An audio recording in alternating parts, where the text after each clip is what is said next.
You hate government, one of them libertarian types, or maybe you just can't stand the president, gun grabbers, or warmongers. Me too. That's why I invented LibertyStickers.com. Well, Rick owns it now, and I didn't make up all of them, but still, if you're driving around and want to tell everyone else how wrong their politics are, there's only one place to go. LibertyStickers.com has got your bumper covered. Left, right, libertarian, empire, police, state, founders, quotes, central banking. Yes, bumper stickers about central banking. Lots of them. And, well, everything that matters. LibertyStickers.com. Everyone else's stickers suck.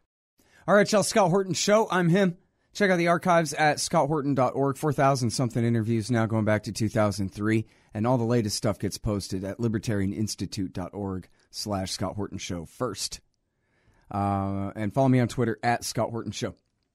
All right, speaking of Twitter, I saw this on Twitter. Somebody retweeted something. Now I have a brand new source here, Iraq Oil Report at IraqOilReport.com.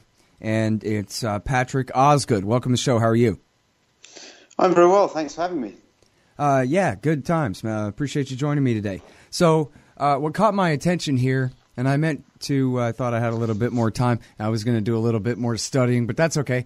You were tweeting out, you were pointing out somebody else's work that there's a call for, I guess just hard news story, that there's a new call for a referendum in Iraqi Kurdistan. And your remark was something about how this is serious and this time it's different and everybody ought to pay attention. And as opposed to, I think, as you were saying, all the many, many times before this that we've heard there's going to be a referendum and ultimately a secession of Iraqi Kurdistan from at least the Shiite South. I don't know the status of the Sunni East now, Sunni West now. You know what I mean? Anyway, yes. But so, can you please tell us, I guess if it's okay, if it's even appropriate, could you start with Barzani and Talabani and their two factions and how they share power and what their interests are and whether in fact they really do mean it this time? Sure. Yeah, there's a lot to unpack there, right? I mean, Kurdistan has been a roughly 20% part of Iraq, there or thereabouts, in the kind of post-2003 war settlement. And they, in the Iraqi constitution that was voted on in 2005, they won a kind of special status for the Kurdistan region of Iraq. It's a strange kind of experiment, has been, in a particular kind of federalism that's granted them broad autonomy and lots of rights on paper. Some of those rights were kind of fudged because that was a necessary thing to do to get a constitution passed rather than have the Kurds and sort of non-Kurdish parts of Iraq argue indefinitely over issues of territory and oil and gas and things like that, and the status of security services and things. So the Kurds kind of muddled on with their position in Iraq under this constitutional framework, some of which has never been enacted, some of which has been sort of prorogued indefinitely, and some of which has been strained because of sort of waxing and waning relationships with Baghdad. But the Kurds kind of feel like they never really got what they believed they should have out of that constitutional settlement 12 years ago. You have within that not one kind of top-down political structure in the Kurdistan region, but in the broadest sense you have two factions, the Barzani faction, broadly speaking, which is the Kurdistan Democratic Party. It's kind of their vehicle.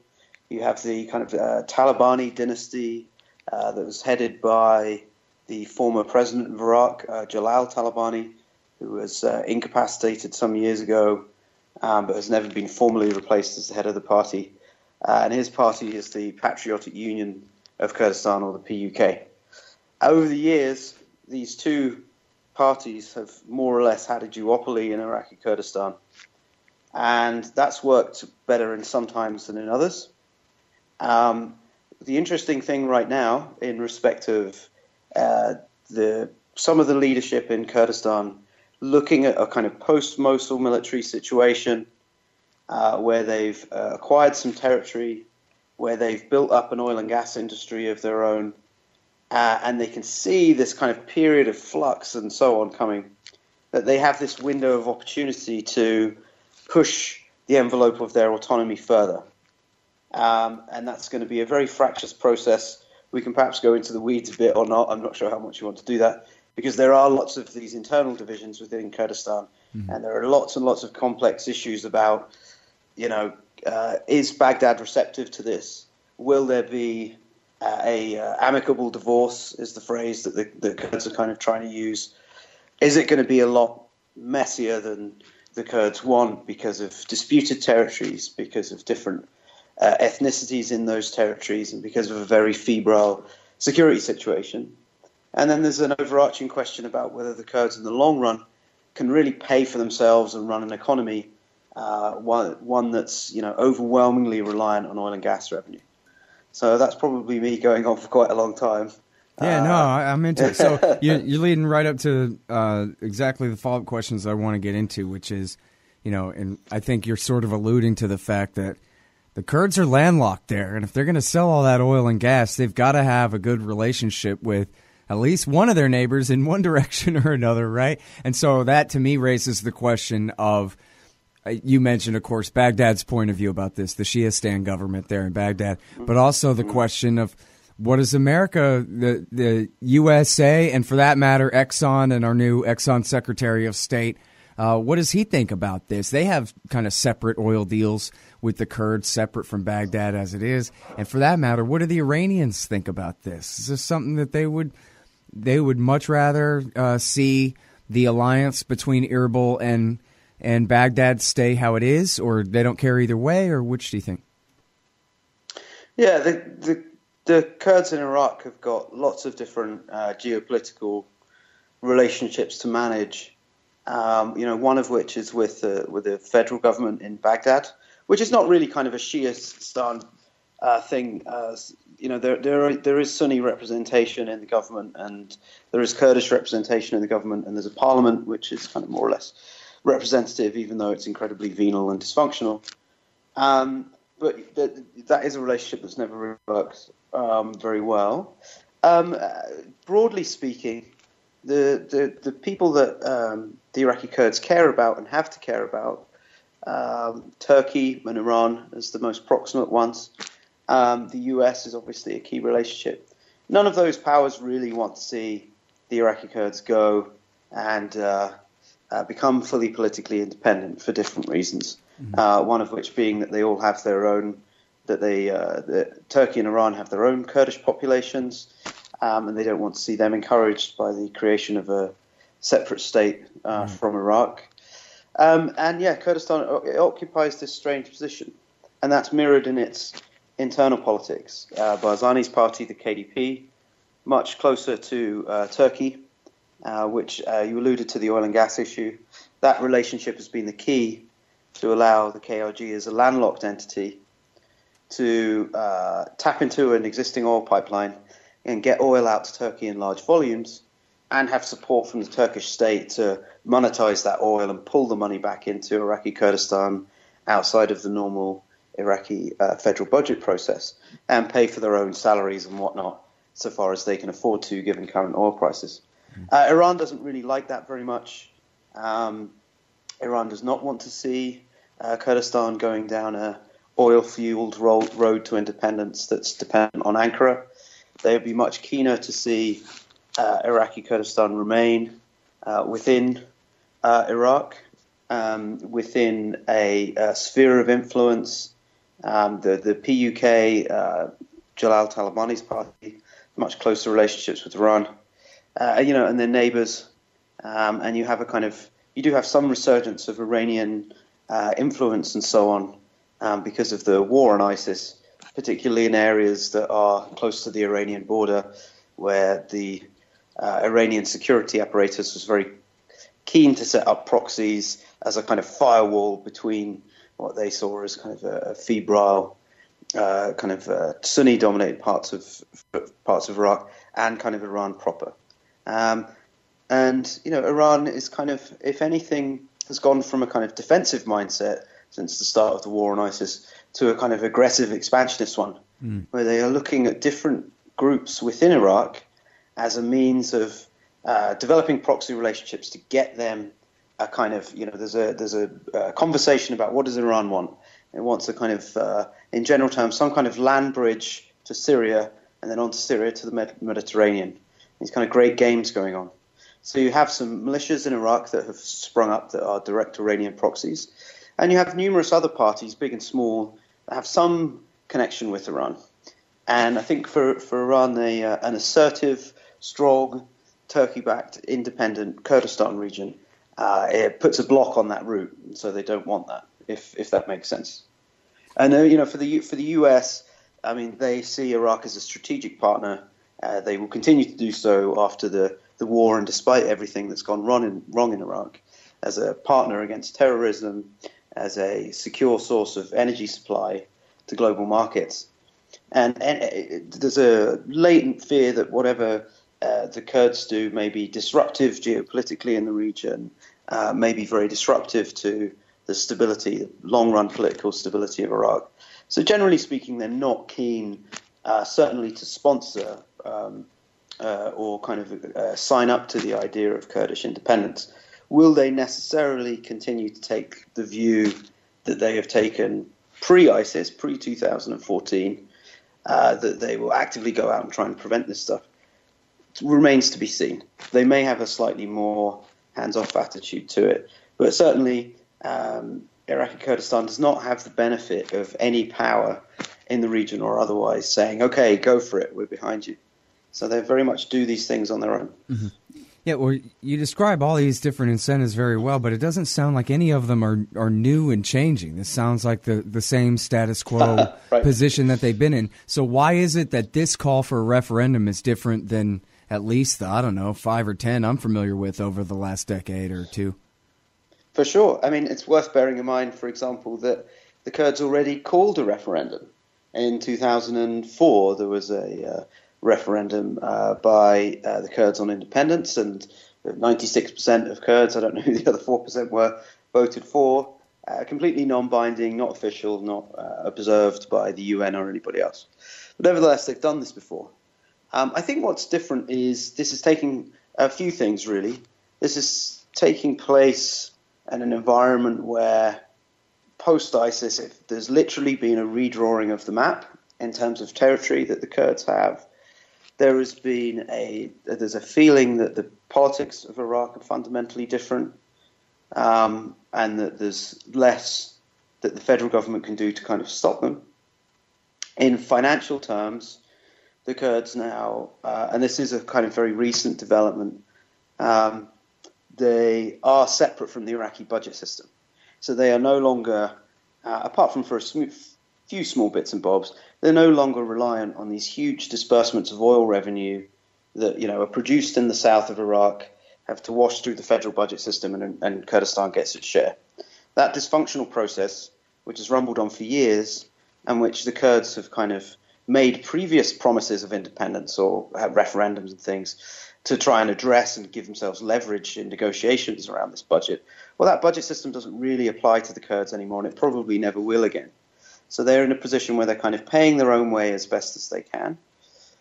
And also there's a feeling that there is this kind of limited window to do this while there is still US security engagement, while the eyes of the world are still on this place. So now would be kind of a good time to do it while things are still up in the air and before the Iraqi federal state has any kind of ability to reconstitute itself and reassert its prerogatives in these areas. Nevertheless, the Kurds will want to, and all the officials say that regardless of whether an independent referendum happens or whatever, this is a negotiated process still with Baghdad. And for many reasons, they still need Baghdad to kind of sign off on this thing. Otherwise, the road to independence is probably still prohibitively difficult. Hey, all, Scott Horton here. It's always safe to say that one should keep at least some of your savings in precious metals as a hedge against inflation. And if this economy ever does heat back up and the banks start expanding credit, rising prices could make metals a very profitable bet. Since 1977, Robertson Roberts Brokerage Inc. has been helping people buy and sell gold, silver, platinum, and palladium, and they do it well. They're fast, reliable, and trusted for more than 35 years. and they take Bitcoin. Call Robertson Roberts at 1-800-874-9760 or stop by rrbi.co. Mm-hmm. All right, now, it's a minor point, but, hey, I raised it, but then you contradicted me, so now we got to go back over it for a second. Baghdad government, there's Sunnis in that parliament, but what power do they have over Sunnistan, or what power do they have over the government to deliver for the people of Iraqi Sunnistan? And isn't that why they were broken off and conquered by the Islamic State? Because they were basically already outside of the protection of Baghdad, which is really the Shiistan government in alliance with the Kurds. Yeah, it's a complicated picture, and that is one part of it. However, there's in speaking in general terms, the Sunni population of Iraq has never really coalesced around a sufficiently cohesive set of attitudes or political parties that have given them the leverage that they need as a significant minority in the country to actually engage in the political process. Except that because of demographics, Shia parties will always have a narrow majority, or certainly the plurality in Iraqi politics, and do deals and try to use an unfortunate Trumpism, but to kind of cut the deals that they need to cut in this new political reality, which is kind of a bit long in the tooth now, to make things work for them without becoming a kind of permanent underclass. And I think this is the issue now for the Sunnis of Iraq is, can they do they have a kind of political future? You look at the major cities in the majority Sunni part of Iraq, Ramadi, Fallujah, and of course Mosul. Places like Tikrit are kind of rebuilding a bit, but not very much, and they're kind of under the yoke of security patronage that's kind of foreign to them. What is the Sunni future in Iraq? And it's a very, very good question, but I kind of wouldn't turn Iraq into a kind of three-piece puzzle and say that Sunni alienation was purely came down because of the Shia domination per se of the political process. Iraq went back to having an experiment with horrible authoritarianism under the second term for former Prime Minister Nouri al-Maliki.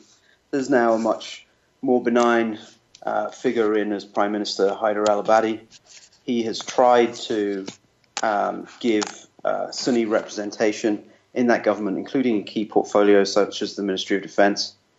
And primarily the issue for Baghdad is less about a kind of this three-way chess game than it is really about the fact that they've never got around to the idea of rule of law and a sufficiently kind of dynamic and responsible political process on all parts of the political spectrum in terms of ethno-sectarian makeup. Iraqi politics is incredibly venal and dysfunctional and corrupt and so on. And the Shia parties don't have a monopoly on that. The internal rivalry within Sunni parties has been pretty grotesque, and you've had a problem with rejectionism of the new political settlement and so on.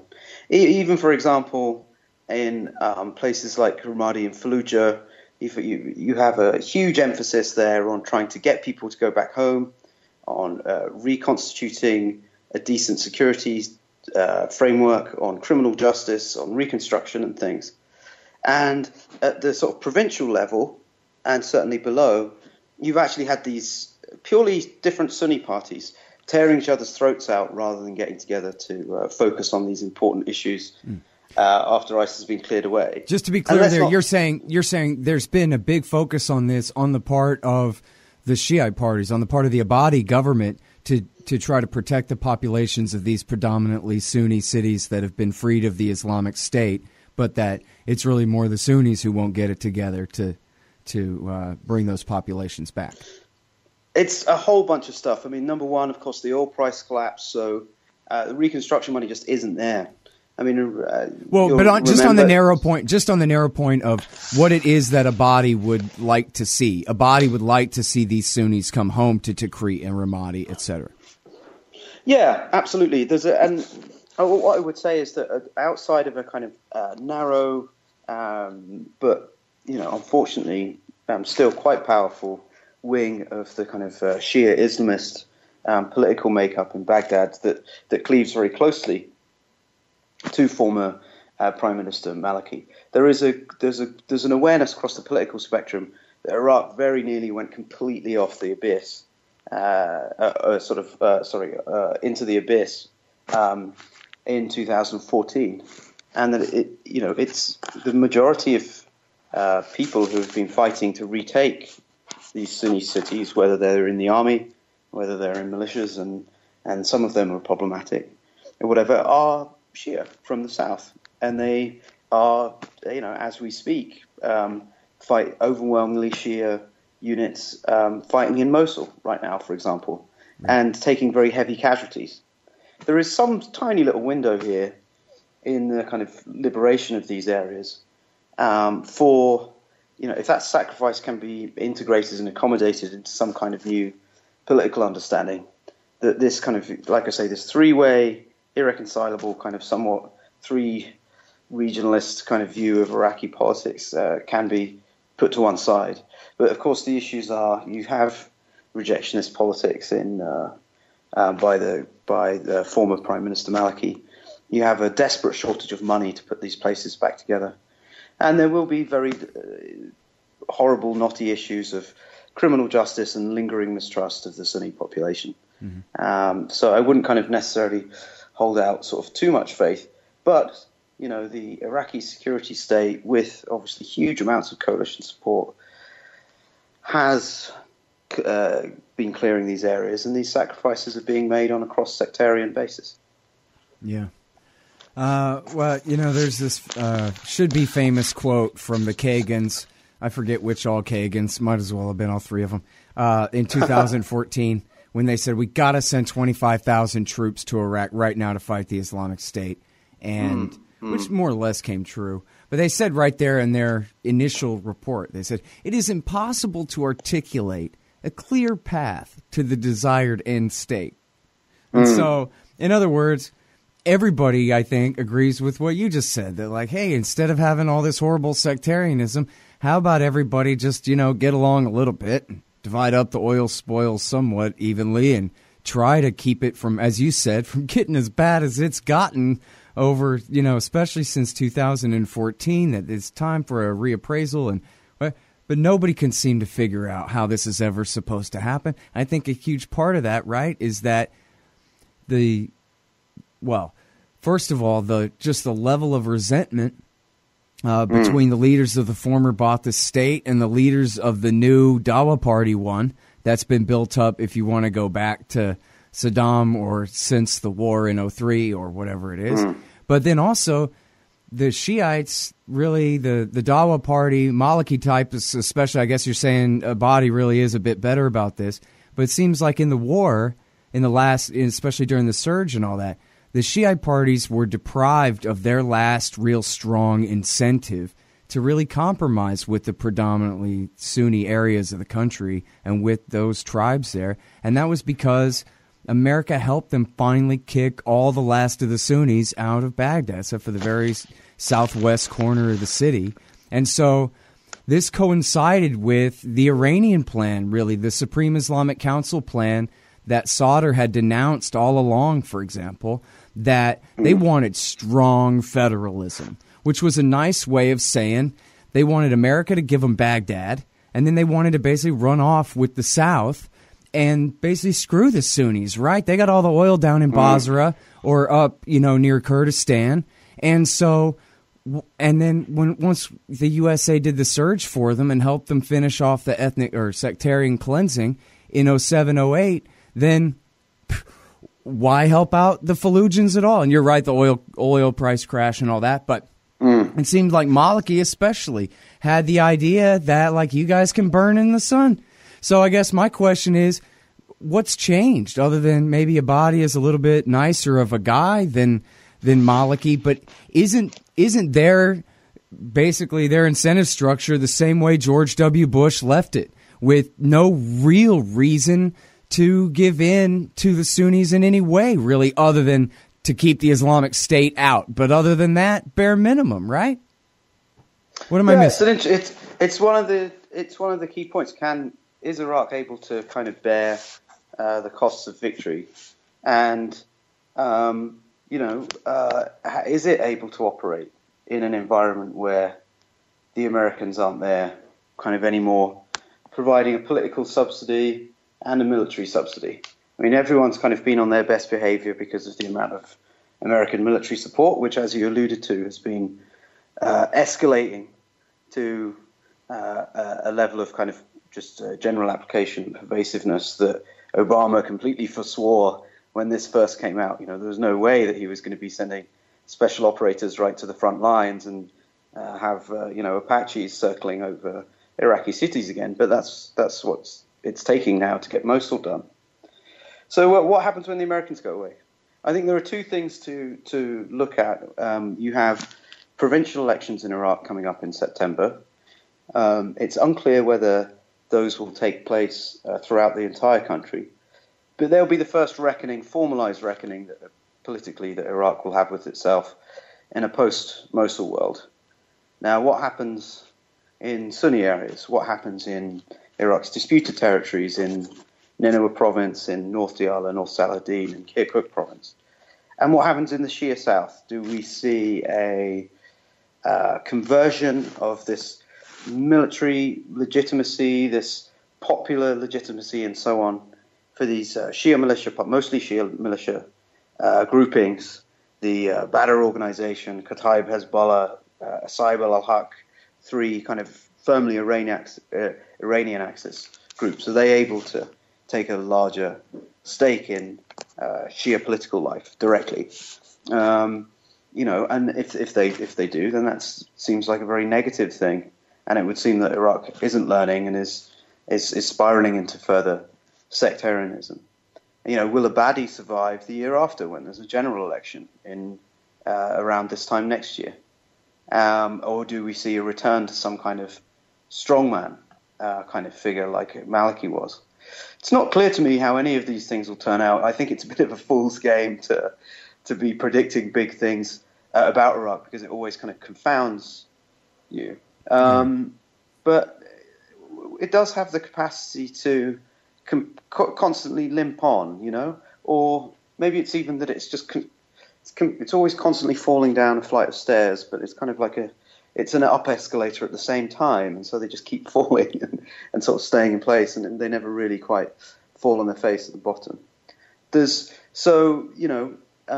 is a very, very difficult, very, very important period for Iraq to go through.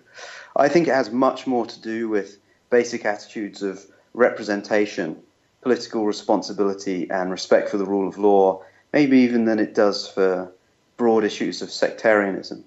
Going back to our original kind of topic, it will be interesting to see what Kurdistan does with referendums, with perhaps negotiating some kind of co-equal, sovereign, confederated identity within the country, whether that stabilizes things or makes things worse.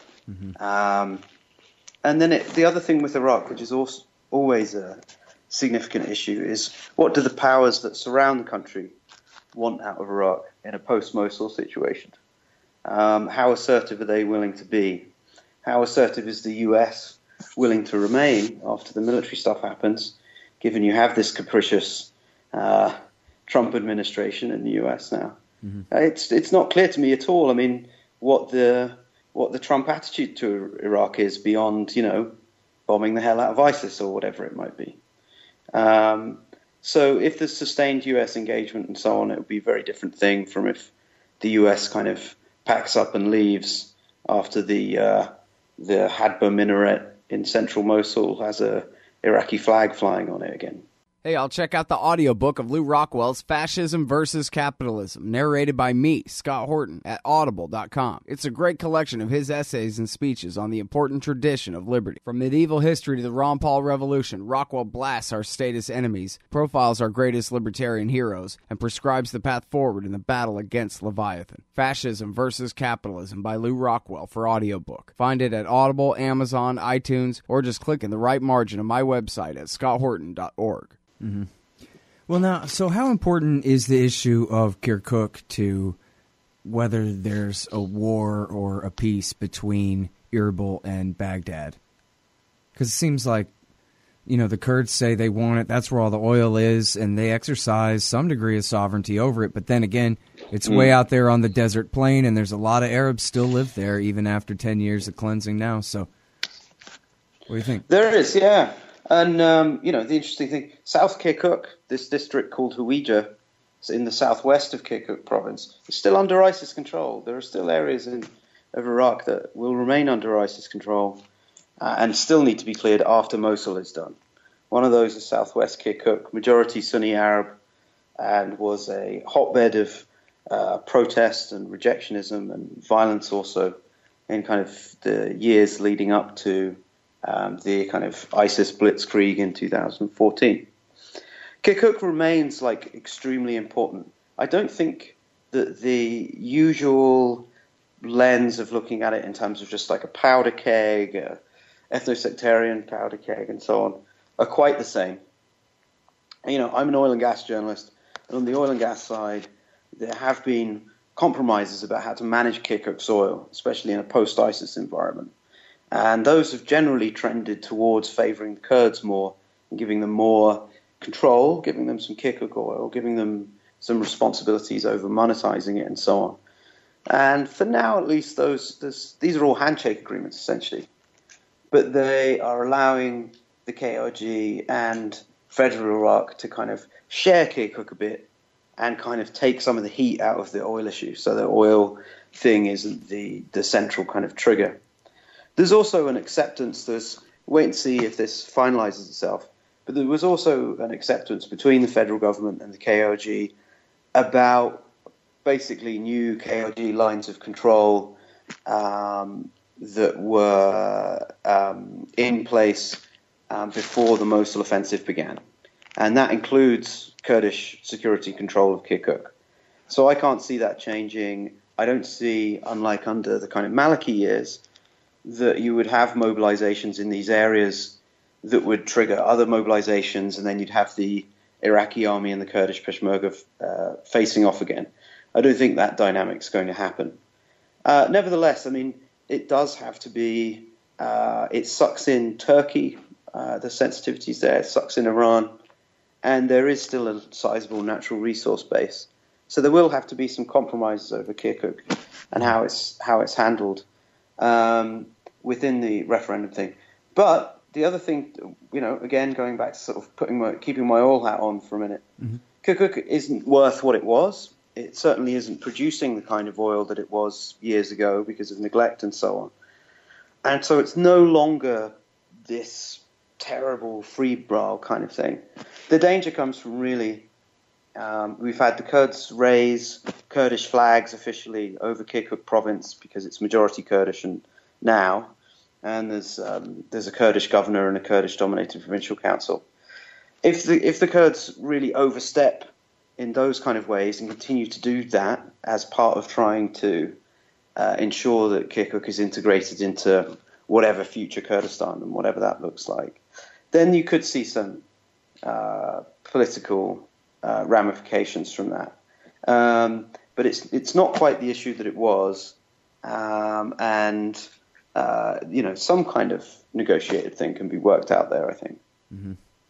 So are you hearing that there's any kind of real plan for the future government of Fallujah, Ramadi, Mosul in the post-Islamic State and post-war against them era? I know Ramadi and Fallujah and Tikrit have already been liberated and all that, but are they just going to go back to Awakening Junior and try to find whoever's left of the old tribal leaders and try to put them back in charge again, or they're going to just deploy I guess you were alluding to this earlier. Well, what are the Shiite militias going to do? No, I mean, so there are. I mean, so the Sunni provinces of Iraq have provincial councils and so on, in the same way as the others do. Tribal things are what they are, but they exist in parallel to the official government structures. And tribes in Iraq, it's been a decade, obviously, since the Sawa, the Awakening program, reached its peak in Iraq. And over that 10 years, I think there has been a kind of degradation and kind of debauchement of some of these tribal structures, and some of the figureheads have changed with often negative effects. The torch has been passed down to a younger generation of sheikhs and so on. So I don't think that there is the same, and they've gone through this terrible cataclysm of ISIS and everything. The Sawa was also, grossly distortive to the balance of tribal power at that time. You had nothing tribes suddenly elevated by the Americans to taking control and dominating, police structures locally and provincially and so on. That created a lot of resentment, which created a lot of outsiders, which created a lot of people who joined ISIS when ISIS came in. So those kind of like trying to pick winners on a tribal level in those areas isn't very sensible. The issue is that you've got these provincial councils that are very fractious and that lack the kind of funds that they need to redevelop. Also, on a security basis, you have lingering hashd, these mainly Shia militias or whatever, in some of these areas. In some areas they're fine, in some areas they're really not, but they're kind of letting the local population know that they're in charge. But so the Sunni body politic generally just isn't in shape to embark on any kind of, Kurdistan-like regionalist, more autonomy kind of process. And like you said earlier, it needs to be integrated in the federal budget system and so on. Mm-hmm. So the challenge there is to ensure that try and get the political class to become relevant in Baghdad in some way, and to stop kind of like squabbling horribly, and to make the use of what funds there are from reconstruction there, whether it's from the UN kind of development program or whoever else. Yeah, wow. But the future is bleak there. I mean, I think there's a real chance that Iraq's Sunnis remain kind of cast to the four winds. You've got over 3 million people displaced in Iraq. Overwhelmingly, they are Sunnis, and so as a percentage of the Sunni population, that's enormous. And there is a real chance that they remain this permanent underclass that seethes again and that becomes a fertile ground for some new kind of insurgency, whether they're jihadists wearing black again or whatever these guys are going to call themselves. You can't leave people in those circumstances for that long without hope. Right. And with the kind of neighbors that Iraq has and the kind of ideologies that circle around there, without seeing something like ISIS coming back. Well, it's such an important point you made about the distortions during the awakening in 2007 within the Sunni tribes that were bribed to be the concerned local citizens and all that. So I'm only repeating what you said there to try to really make sure I remember you said that for later on. But then, well, it's interesting, right? Because, a lot of people, when ISIS came up, it was like, well, we need to do the surge again. And it's funny, you mentioned the Kagans and so on. Mm. And they had a recent paper come out for the Institute of Study of the War saying we don't just need a Sawa, we need to explicitly have a Sunni army in the Anbar Desert on the border with Syria going around and knocking heads together as a kind of transnational kind of Sunni army, which is just crazy talk, more sectarian than Iraq itself. Yeah. So there are people who kind of learned the wrong lessons from the Sawa program, or think that those things can be repeated, and they just can't. Iraq's a very different country now. Sure. Well, and of course, for people who are paying attention then, the tribal leaders started turning on the Al-Qaeda guys a year before Petraeus ever got there with his bribe money. Absolutely. So the whole thing is a joke. But so here's one more thing. I'm sorry I'm keeping you so long, but this is just such a fascinating discussion here. Coburn. This is why I'm so good on everything. Well, Gareth Porter, but also Patrick Coburn. I read everything he writes. I interview him at least every few weeks or so, and have for, I don't know, a decade straight or something. Yeah. And he's in OBO right now. Yeah, he's writing from Mosul. He is, yeah. Yeah. So, well, East Side. But anyway, so here's the thing about it. Is the reason I was so paranoid and so way ahead of the curve on calling the rise of the Islamic State after watching them break apart from al-Nusra in 2013 was that right at the same time that Baghdadi was telling Jolani to go and Zawahiri to go to hell, Coburn was reporting that the Shiistan Iraqi army had withdrawn from Mosul. And the reason why was because they were way the hell out on Fort Apache, out in the middle of nowhere, basically in a foreign country, occupying it, and yet they didn't feel like they had the support. And they wanted to retreat back safe behind Shiite lines, which might as well have been national borders, basically. And they were saying, get me the hell out of here, because, in other words, they were leaving Mosul wide open. And I guess, they did eventually send some reinforcements back and all of that. But that just meant that here's this group breaking off from al-Qaeda. Here's this guy saying he wants to be the Islamic State and build a caliphate now, not wait for the ghost of bin Laden or whatever to tell him it's finally time to, like Jolani and Zawahiri are saying. And he's got all of Sunnistan is basically wide open because the Shiistan army had basically withdrawn from it. They didn't feel safe out there just having four guys, patrolling that much territory, whatever the equation was, right? And so many of them were ghost soldiers anyway. They didn't even exist to be battalions out there. So now I'm getting to my point, which is, next, after ISIS is gone, and as you say, after the Sunnis are still left the odd men out, and the next version of ISIS comes, is there any real reason to believe that the Baghdad army is really going to be able to clear hold and build that territory and keep it and make it Iraq again? Or is this already over? No, so there are significant challenges with Iraq's armed forces post-Mosul. They've obviously enjoyed the benefit of an enormous subsidy in terms of military strength from the coalition, particularly in the form of airstrikes, which have been the pervasive and decisive factor in every major conflict that the Iraqi armed forces have been engaged in since they started to fight back for territory in 2015. So it's unknown exactly how strong they are, how much they can do. There was a lot of American money thrown into reconstituting divisions of the Iraqi army, which have performed really thoroughly with complete mediocrity and have kind of been sidelined. And you've seen this reliance on a fairly small number of very battle-hardened, very well-trained forces, such as the counterterrorism, special operations forces, and elite Ministry of Interior units like the emergency response battalions. So when you see, for example, with the Mosul campaign, on the one hand, people saying, well, there might be 5,000 ISIS in the city, and arrayed against them are a force of 100,000 made up of X, Y, and Z. Simply not true. That it's all about the guys at the tip of the spear, and they're a very small amount of forces which have been taking a very high amount of casualties.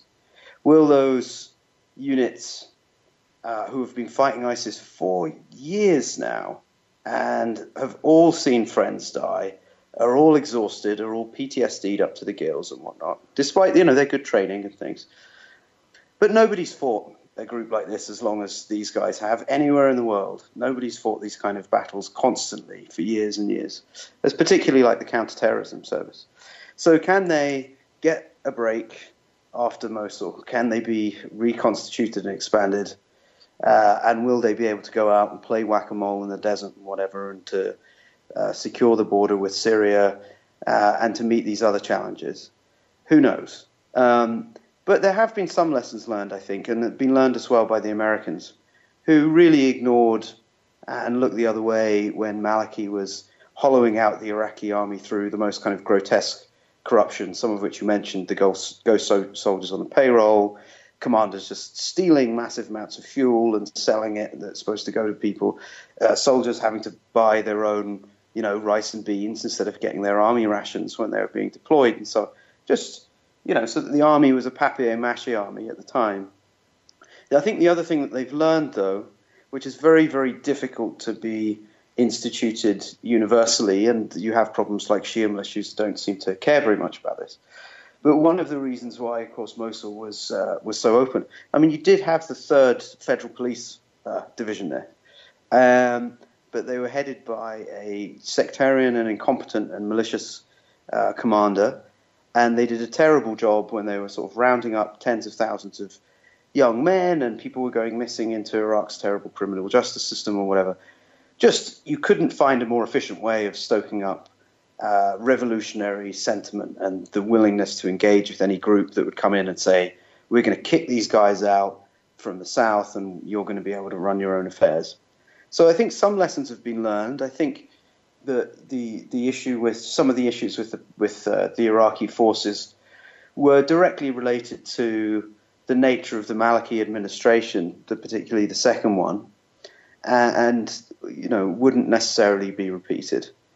And there are also contingents within some of these forces that are local to the areas where they are. The issue is that some of them are kind of flip-flop armies. You have a kind of Sunni tribal fighter contingent, much lauded by the US, but these are mostly guys with, as I say, kind of flip-flops hanging around smoking cigarettes on plastic chairs and with swiveling AK-47s around their fingers. Mm-hmm. And are they? Is this just because they're local? Is this a good enough local force to genuinely provide security, to maintain intelligence relationships with other part of the Iraqi security state, and to interact with some level of confidence and competence with the criminal justice system in Iraq? So when people are caught, they seem to be dealt with in a kind of fair way, and this horrible industry of bribes and so on does not persist. Unfortunately, I think it is kind of persisting in Mosul. We have some reports of that. It's a complicated framework, and it's very much not just about the army. From the American perspective, they'd be very well served to, not simply look at the Iraqi conventional army land forces as a means of guaranteeing security, because that didn't work last time, and it was an incredibly wasteful thing to do. Do we see the emergence of a competent, large Iraqi kind of special forces base that goes around and keeps a lid on jihadism in the country at the same time as we see effective local policing? I don't know. It's a very tall order. Yeah. All right. Well, listen, thank you very much for your time on the show. I really appreciate it. Oh, it's great to be here, Scott. Thank you for having me. All right. So that is Patrick Osgood from Iraq Oil Report. And check this out, too. They have a blog there called Inside Mosul with updates from everything, updated daily there. So that's definitely in my new pile of bookmarks here, IraqOilReport.com. And that's Scott Horton Show. Thanks, you guys. Check out all the archives at scotthorton.org and libertarianinstitute.org/Scott Horton Show. And follow me on Twitter at Scott Horton Show. Hey, y'all, Scott Horton here for WallStreetWindow.com. Mike Swanson knows his stuff. He made a killing running his own hedge fund and always gets out of the stock market before the government-generated bubbles pop, which is, by the way, what he's doing right now, selling all his stocks and betting on gold and commodities. Sign up at WallStreetWindow.com and get real-time updates from Mike on all his market moves. It's hard to know how to protect your savings and earn a good return in an economy like this. Mike Swanson can help. Follow along on paper and see for yourself. WallStreetWindow.com. Hey, Al Scott here. If you've got a band, a business, a cause, or campaign, and you need stickers to help promote, check out thebumpersticker.com at thebumpersticker.com. They digitally print with solvent ink, so you get the photo quality results of digital with the strength and durability of old-style screen printing. I'm sure glad I sold thebumpersticker.com to Rick back when. He's made a hell of a great company out of it, and there are thousands of satisfied customers who agree with me, too. Let thebumpersticker.com help you get the word out. That's thebumpersticker.com at thebumpersticker.com.